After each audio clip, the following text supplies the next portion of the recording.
नमस्कार, आदाब, सत श्री अकाल दोस्तों।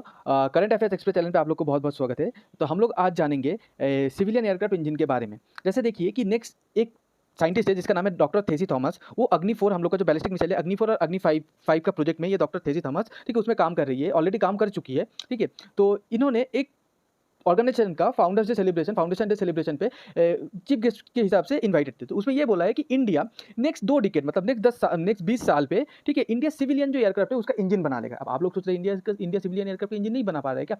हम लोग बना सकते हैं, काफ़ी हद तक सक्सेसफुल हो चुके हैं, पूरी तरह से सक्सेसफुल नहीं है तो हम लोग उसके बारे में डिस्कस करेंगे, ठीक है।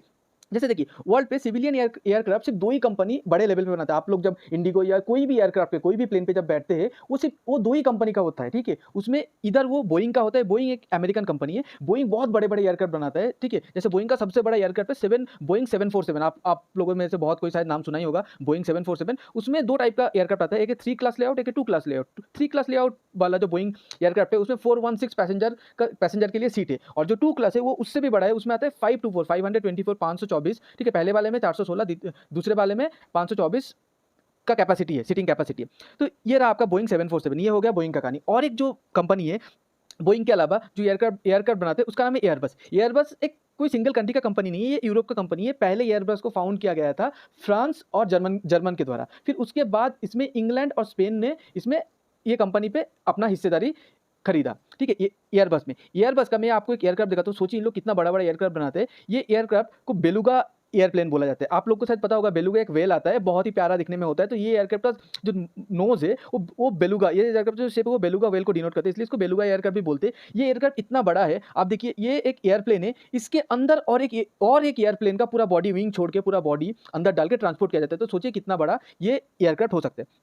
अब हम लोग इंडिया पे जैसे देखिए कुछ दिन पहले जो टाटा, ठीक है, टाटा ने जो एयर इंडिया को टेक ओवर कर लिया, तो टाटा ने क्या किया, जो एयरक्राफ्ट ऑर्डर किया, टाटा ने ये एयरबस और बोइंग को ही एयरक्राफ्ट ऑर्डर दिया, क्योंकि इसके अलावा पूरी दुनिया में एयरक्राफ्ट देखिए बॉडी कोई भी बना लेगा। टाटा खुद भी एयरक्राफ्ट का पैसेंजर एयरक्राफ्ट का विंग बनाते हैं, बॉडी बनाते हैं, पर वो जो इंजन है, इंजन नहीं बना पाता। इंजन में पता है हार्डशिप क्या आता है? Right mixture of alloy. Alloy क्या होता है? बहुत जो मेटल आता है ना, बहुत मेटल का मिश्रण होता है, ठीक है। मतलब कॉपर थोड़ा ज़्यादा, उसमें थोड़ा आयरन कम होगा, स्टील और थोड़ा कम होगा। राइट मिक्सचर होता है ताकि वो उतना टेम्परेचर झेल पाए। तो इस इसी चीज़ को इंडिया मतलब अपने काबू में करना चाहता है, कि महारत हासिल करना चाहती है इसी चीज़ में। तो जैसे देखिए ये जो CSIR है, इसका एक मतलब पार्ट है NAL, नेशनल एरोस्पेस लैबोरेटरी। ये बैंगलोर पे स्थित है। तो इन्होंने ट्राई कर रहा है कि एयरक्राफ्ट का इंजन बनाना, मतलब इन बनाने के लिए कोशिश कर रहे हैं। जैसे हम लोग देखिए, आप लोग जो नीचे देख पा रहे हैं सारस MK2, पहले था सारस MK1। इसका एक बहुत ही इंटरेस्टिंग कहानी है। जब सारस MK1 बनाना चाह रहा था इंडिया, तो उन्होंने मतलब क्या किया, पहले 2013 में ये प्रोजेक्ट को बंद कर दिया गया। सारस MK1 मतलब पहला वर्जन, प्रोजेक्ट को बंद कर दिया क्योंकि लैक ऑफ फंडिंग से। फिर 2016 पे गवर्नमेंट सोचा कि ये प्रोजेक्ट को रिस्टार्ट करेंगे करके 2017 14 फेब 2017 को,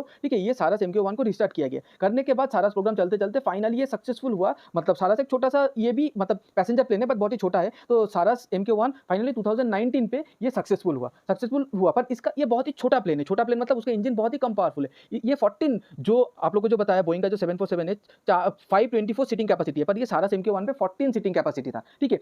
तो उसके बाद उसका सक्सेसफुल होने के बाद उससे सीखते हुए, ठीक है, सारस MK2 बनाया गया। वो सारस MK2 कब बनाया गया? लास्ट ईयर 2022 में ये NAL ने अनवील किया सारस MK2। तो सारस MK2 का सीटिंग कैपेसिटी कितना है? 19। तो ऐसे करके हम लोग एक दिन बहुत ही बड़ा एयरप्लेन, मतलब बोइंग से भी बड़ा एयरप्लेन इंडिया भी, एयरप्लेन का इंजन इंडिया भी बनाएगा, ठीक है। ये देखिए ये सारस MK2 का जो मतलब डिज़ाइन है, मतलब कैसे दिखने में सारस MK2। इसमें सिर्फ मैक्स टू मैक्स 19 पैसेंजर ही, मैक्सिमम 19 पैसेंजर ही आ सकता है, ठीक है। ये और एक पिक्चर है, सारस MK2 दिखने में बहुत सुंदर है, प्राइवेट जेट की तरह है, पर ये पूरे के पूरा इंडिया ने बनाया होगा। पर हम लोग एक चीज़ हमेशा याद रखेंगे, जब भी ये मिसाइल के बारे में या एयरप्लेन के बारे में या रॉकेट के बारे में, जैसे स्पेस के बारे में, चंद्रयान-2 जब भी आता है, तो मुझे अबुल कलाम डॉक्टर APJ अब्दुल कलाम जी का एक बात याद आता है कि उसका हमेशा विज़न था कि इंडिया को एरोस्पेस में और मिसाइल टेक्नोलॉजी पे, एरोस्पेस मतलब एयरप्लेन प्लस स्पेस एयरक्राफ्ट, ये एरोस्पेस में और मिसाइल टेक्नोलॉजी पे दुनिया का सबसे पहले नंबर कंट्री बनाना है। तो आज ये इंसान हम लोग के बीच नहीं रहा, पर ये जो एरोस्पेस और ये जो एरोस्पेस मिसाइल टेक्नोलॉजी, इसका जो नींव है, इसका जो बेस है, ये डॉक्टर APJ अब्दुल कलाम ही बनाए थे। तो